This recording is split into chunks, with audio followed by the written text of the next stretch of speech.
بسم الله الرحمن الرحيم. يسبح لله ما في السماوات وما في الأرض الملك القدوس العزيز الحكيم.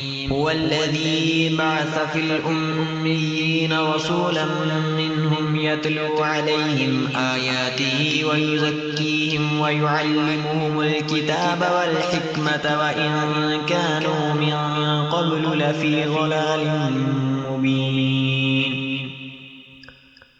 وآخرين منهم لما يلحقوا بهم وهو العزيز الحكيم. ذلك فضل الله يؤتيه من يشاء والله ذو الفضل العظيم.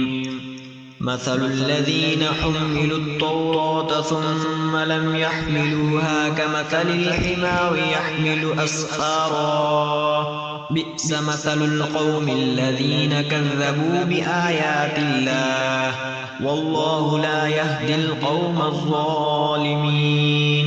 قل يا أيها الذين هادوا إن زعمتم أنكم أولياء لله من دون الناس فتمنوا الموت إن كنتم صادقين ولا يتمنونه أبدا بما قدمت أيديهم والله عليم بالظالمين. قل إن الموت الذي تفرون منه فإنه ملاقيكم ثم تردون إلى عالم الغيب والشهادة فينبئكم بما كنتم تعملون.